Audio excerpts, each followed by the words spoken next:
Welcome back to another episode of Way Too Wifey. I'm your host, respectfully Gabby, and in this podcast we talk all about dating and relationships in this modern day. Today we have a guest, Jalon. Welcome. Hey, what's up? This episode, we're recording this a little bit earlier, but this episode is going to be coming out Christmas week. So I wanted to talk or have like an on-brand episode. So what more like Christmas than hoes? Do you think a woman's body count matters? Not at all. Okay. Like, not in the slightest. Really? Okay. So do you think that women care about men's body count? I think that the same kind of women that care about body count are the same kind of men. It's just immature people that like have put like possession issues.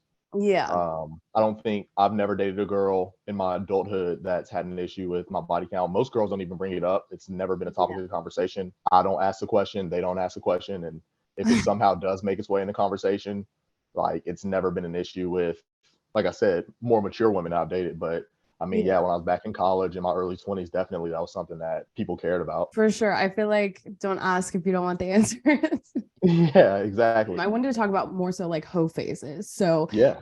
Have you had a hoe phase, or like what does a hoe phase, I guess, mean to you? Let's start there. I think everybody's hoe is different. You know what I'm saying? So like somebody that's not a super sexual person, or somebody that like keeps sex like very holds it like very like in a sacred place. Home for them could be talking to multiple people. Home for them could be going and kissing multiple people, or you know, everything but sex. So like everybody's hoe is different. As for me, I have had a couple of hoe phases. So I'm, like I said, I'm in no place to judge anybody based on what they're doing, as long as they're being safe and trying not to be toxic to the people they're around. Then, I think that's a huge part, is like just being clear about like, hey, this is all I'm looking for, and for women to actually believe them that hey, this is actually all I want from you. Yeah, that's the biggest part, is like try not to convince them otherwise. So I actually posted a clip on my last video that I posted, and I was like, I really appreciate when people are straightforward about like what their expectations are, as far as like, hey, I'm just looking to hook up with you, or hey, I'm like, I want a relationship out of this. But a lot of people responded and they're like, that is so untrue. I've heard so many girls say like they don't want to like hear directly, and I'm like, it's all about how you say it, you know what I mean? Delivery is everything. With anything in life, any conversation in life, delivery is everything. And I know personally I've had more success being honest. Like you can go up to somebody and say you meet them at a club or a bar, or you walk up to them, whatever it is, however you want to spit your game, and you're having that conversation. It's not necessarily something you bring up the very first time you meet somebody. You got to build that rapport, right? But like when things start getting going, it's like, hey, I want to let you know, I don't want to waste your time. I don't want you to waste mine. Let's get on the same page here. This is what I'm looking for, whether it's a relationship or it's something casual. Put that on the forefront. You know, it's communication, and it's I'm all about, so glad you said it like that.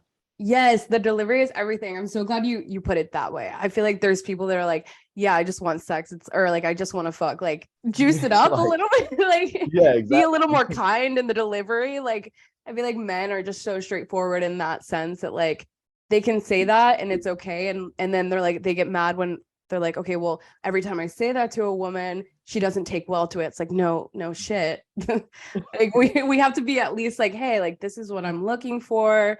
You know, I respect you as a person, but like this is the what thing. It's respect. You know, like you don't want to come out. You don't want anybody coming at you sideways about anything. Like as a guy, so why would you go at like a girl about anything sideways? You know, right? Exactly. Or I almost feel like I prefer someone to have that hoe phase, or like at least experienced that, because if they haven't, I just feel like you haven't experienced enough things to want to settle down and actually enjoy the settle down part. Yes and no. So I definitely think that there's benefits to it, but I know people that, you know, they've been with their high school sweetheart their whole life and they've got a very happy relationship and marriage. You know what I'm saying? I don't think that everybody needs to experience a hoe phase, but I definitely think that for the average person, you know, especially if you're not trying to get married and settle down immediately, you want to see what's out there, whether that's like your hoe phase is just going on a bunch of dates, or like I said, kissing somebody else, or doing way more. I think that there's benefits in seeing what's out there, but I don't think it's 100% necessary. Okay, interesting. So I'm curious then, at what point were you like, okay, this is my hoe phase? Was it after a breakup? Because I feel like the post-breakup hoe phase is like a different kind of hoe phase. Oh, no doubt. Yeah. Or that just got to college hoe phase? What was So it when for I you? first got to college, I actually had a girlfriend at the time. And Ooh. they always like joke and say, don't bring a girl. And like she was still in high school too. So I was a Ooh. freshman and she was a senior. And we had been together for like almost 3.5 years or something like that. And so when we broke up, heartbroken, that's the love of my life. I don't know what I'm gonna do. And all my boys, they were like, yo, we got to get out there, come party. Because I didn't party much freshman year either. So they're like, come party with us, come do this thing, blah, blah, blah. And then it just started happening, and yeah, I kind of fell into my first toe phase, like post breakup, but also early in college. So okay. Were you in the, because for me, I was in my first relationship, like very similar. Like we were not high school sweethearts, but we met in high school. We were really good friends in high school. And then we started dating in college. And the whole relationship, I never really experienced the hoe phase, I guess. And in the back of my mind, it was something that I felt like I was missing out on. So I'm curious if that was like the same experience for you. No, I didn't really feel like I was missing out on anything. I mean, I could definitely see that my boys were having fun because I was in my dorm by myself. Either she would come up to campus, and I didn't have a car freshman year. Oh, God. So she would either come up to campus or I'd borrow one of my friend's cars and go back to my hometown, whatever it might be.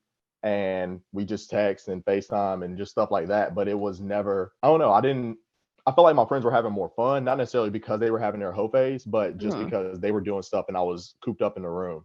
And that didn't bother you? Not at the time because the relationship was going good. I did have FOMO a little bit, but I think that was more so just being on a college campus and not experiencing college. But I definitely saw what I was missing out on when I got out there.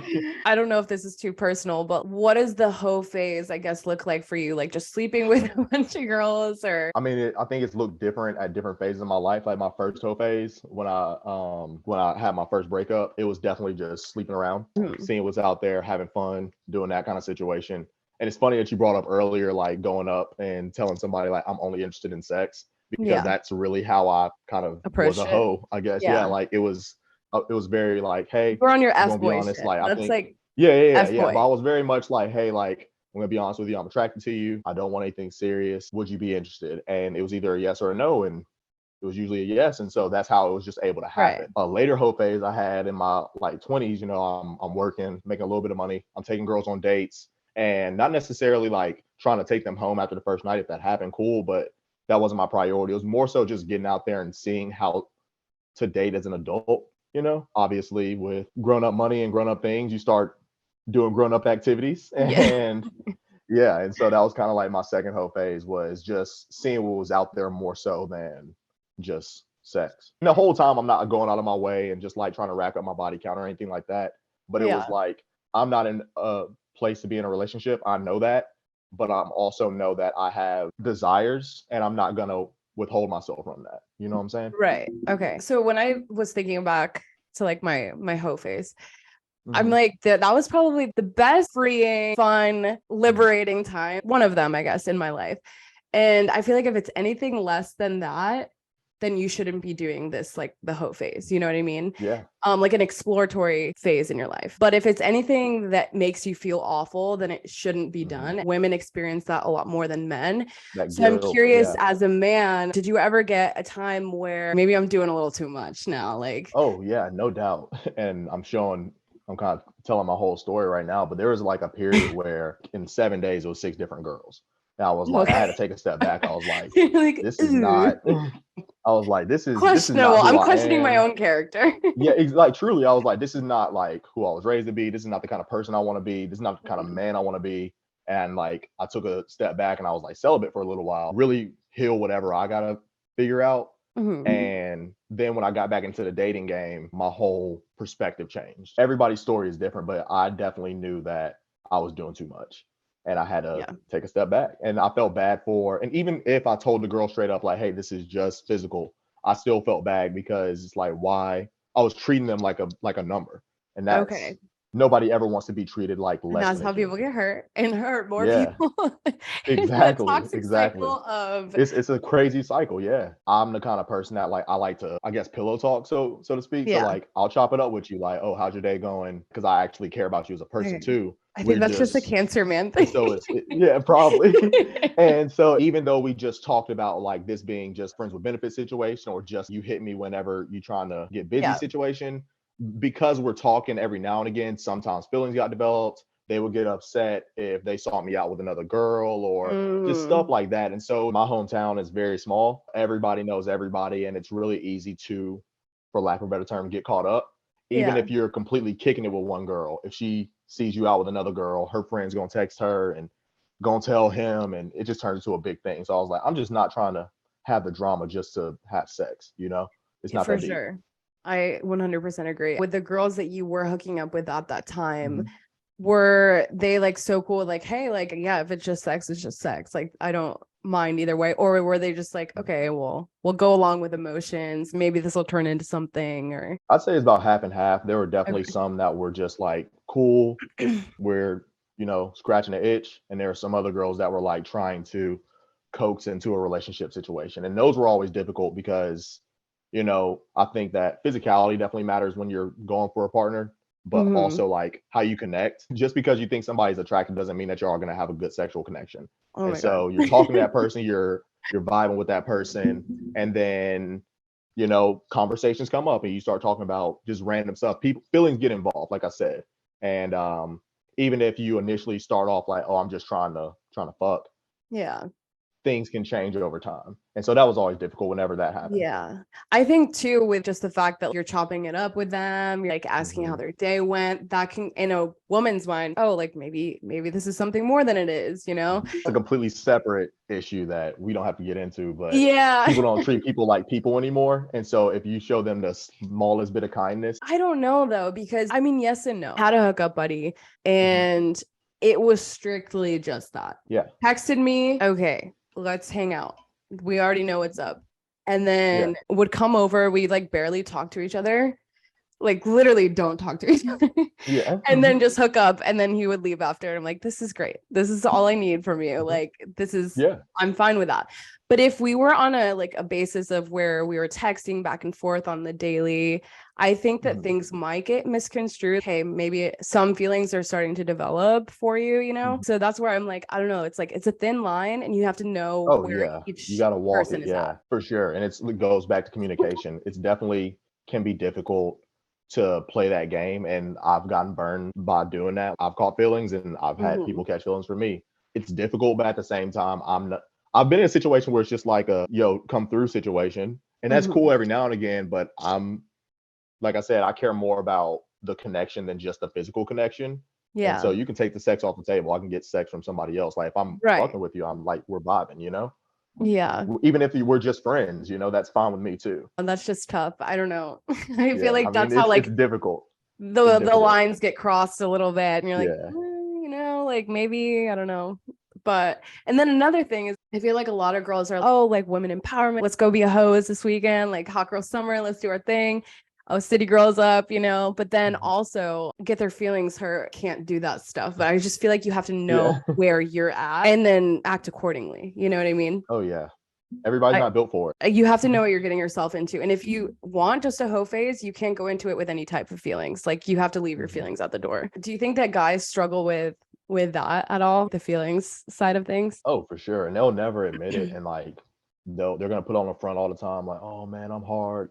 I don't care about these like hoes, blah, blah, blah. It's like, no, you do care. Because you were in your feelings when you came out the talking about it. I don't know. Saw her texting somebody else or you looking to see who she's Snapchatting or whatever. Like you care. Right. And nobody's ever going to admit it. But yeah, guys definitely struggle with that. And then going to the whole struggling to a lot of people are very much like monogamous people. And so when they start trying to do the hoe face thing and they start struggling to juggle multiple people and it's a lot, you know? Yeah. The multiple people is too much. Yeah. I mean, at least sleeping with multiple people. I don't know that I can do that necessarily, but I mean, do you? No, I mean, but even just talking to multiple people, keeping track on like, oh my God, like how's her day? And like, it's a lot. I was just thinking about this. As much as I say you should be dating multiple people at once, because if one person falls off, then you're not hurt or you're not so invested into someone that's not really invested into you. When I do actively date a couple people at once, I have the worst memory. So I'll be like, oh my God, do you remember that one thing that I said or you did the other day? That's one of your other hoes. Like, what are you talking about? I'm like, oh, fuck. Just like small things like that. It's like you start to get caught up. Okay, maybe I need to limit the amount of people that are in my life here. Has that ever happened to you where you're like, oh my God, remember that one time? Oh, no doubt. Do you play it off cool or? I mean, I've definitely done both. Like where I'll try like, and like straight up, weasel my way out of it. And then sometimes I'm like, yeah, my bad. That's on me. Or like called someone a different name. I've never done that. My ex called me his ex-girlfriend's name in bed once. I'm like, oh. Oh, that's tough.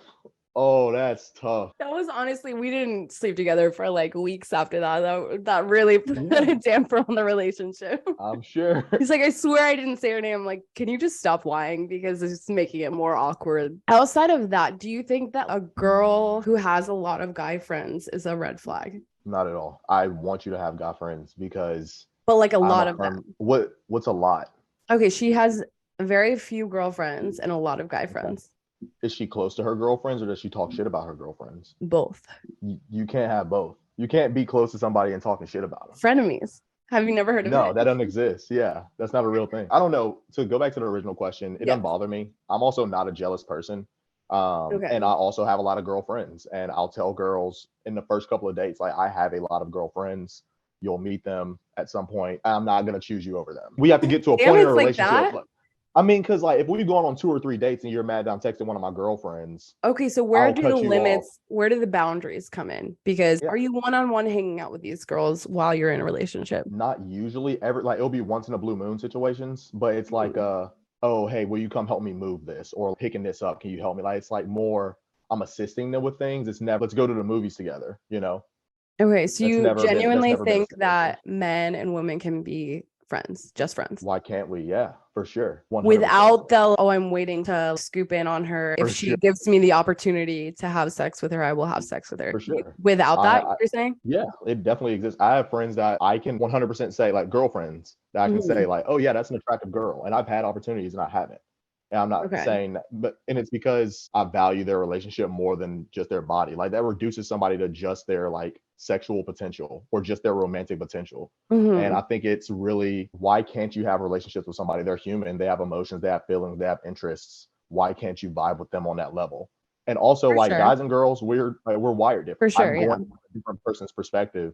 And I'm not going to want to go talk to my cousin or my mother about it. You know, I'm going to want like one of my girlfriends that's in the same city with me, that's doing the same things I'm doing. Does this make sense to you? And see her perspective. And then she's going to come to me and be like, does this make sense to you? Why are guys doing this? I want to hear it from you. And being able to be a sounding board for each other and being able to have that relationship where there is no pressure. There is no, like, I have to be on my P's and Q's because I don't want you to get the ick or whatever the hell. Like, it's just having a raw relationship with somebody. I think it can exist. I think a lot of people are just really immature. And a lot of people are just overly horny. I heard that argument like, oh, I bet your dad doesn't have any girlfriends. One of my friend's fathers, my pop's in around, but one of my friend's fathers does have like a really good girlfriend that they've never dated. They've been friends since middle school. They live in the same neighborhood. They would hang out. Their spouses hung out. It exists. I just think that it takes us 2 special kind of people to make it work. And a lot of communication, a lot of boundaries, and a lot of understanding from those people's partners.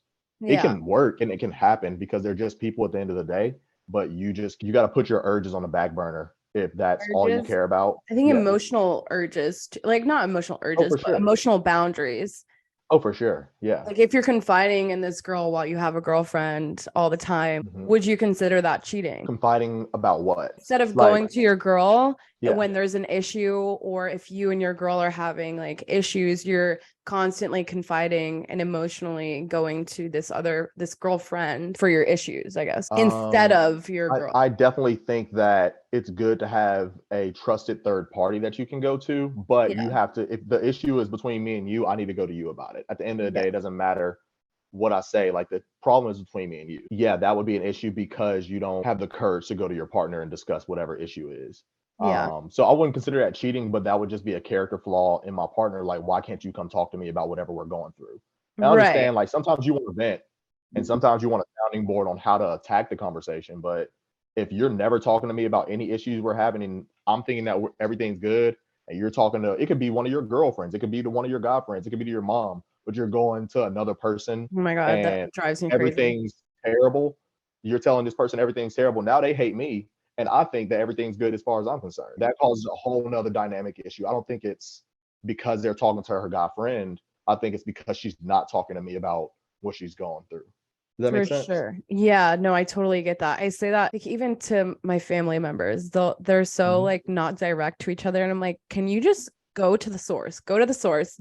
Before you complain to me, have you talked to this person? That's the first question you need to ask every time. Yes. Yeah. And I agree with the fact that women and men can be friends, but I think it takes a certain type of man and woman to be friends. If a guy is overly horny and overly attracted to the girl, or like can't control himself, or immature, I think that the guys that don't believe that women and men can be friends are the same guys that you can't really trust. I agree. I think it's the same side of the other coin. The girls that say guys and girls can't be friends are the kind of girls that you don't want to trust. Yeah. Because I'm not that jealous. Like I'm known to be like with my girl or be with somebody I'm talking to at the bar, and a guy will come up to them and try and buy her a drink. I'm not gonna infiltrate that. I'm gonna say, go get your free drink, do your thing. Because I know you're coming back with me. And if you don't come back with me, then that means that you chose him over me. At the end of the day, you're gonna do what you want to do. Right. And so I'm good. Why stress myself out about it? Yeah. Yeah. Exactly. To wrap things up, I did have like a little game. I have on my Snip feed, on my link in my bio, there is a link for you can submit "Is this weird?" questions. I have 4 questions to ask, whether or not we think these things are weird. Okay, perfect. I love it. Okay. High-fiving after sex. Weird or no? We gotta be to a certain level. Like we gotta if we're just hooking up. But like I've done it as a joke, and like as like, a joke. Yeah, you know what I'm saying? Like as a joke. Yeah. But like if you're seriously high-fiving me after sex, I don't care how good it is. That's questionable. Like that's very questionable. For sure. Okay. Next one. Didn't have a condom, so he asked if he can use a Ziploc baggie. Is this weird? You gotta get up and go. I'm gonna kick him out, or put your pants back on, put your bra back on, and walk out. No, that's what? Yeah. Yeah, I would. That's questionable taste. Yes, it's weird. Okay, next one. They get up after doing the deed and say, "Thanks for your services." This goes back to the high five. Like it's got to be a very special kind of relationship. Like, it's like if you're doing this as a joke, like but you got to have that kind of personality with your partner. But like if you're going up to anybody, so it's your first. Let's say it's your first time I'm having sex. No, what? And she pulls out her hand. And she said, "Thanks for your services." You'd be like, "I'm never seeing this girl again." I'm gonna start laughing. And like, hey, that's funny. And if she's like dead serious, this isn't. Yeah, sorry about that. And it's in it. Oh my god. Okay. Again, if it's like the same thing with the high five. But last one, calling someone mommy or daddy during sex, but when they're actually a mom or dad and it's not your kids. That's fine. Not weird? That don't bother me. No. I mean, do you have kids? No, I don't have kids. So I'm like wondering if it changes when you have kids. I don't know. I mean, to me, it's not weird. Okay. But once again, I don't have kids. Yeah, I don't think it's weird, but I thought about that the other day. I'm like, I don't know. Could this be weird? Do guys call you mommy? I mean, I live in South Florida. So like, I get that. Like, it's like mommy. Like, no, not like mommy. No. Yeah, that's what I was like. That's weird. That's weird behavior. Weird, straight. That is weird. Do not call me like, mommy. Yeah, mommy. Yeah, no. Like with the I, that's different. With the I, with the accent. Yeah, exactly. That's acceptable, I guess, but otherwise keep it to yourself. Where can they find you? You can find me on Instagram, jalon.holly. Gabby will probably put it on here somewhere. Yeah, of course. Yeah, hit me up there. On Instagram. Yeah, just hit me up on Instagram. Cool. That is it for this week's episode. Please hit the comments, like, subscribe, hit the bell notification so you will never miss another episode, and I will see you guys next Tuesday.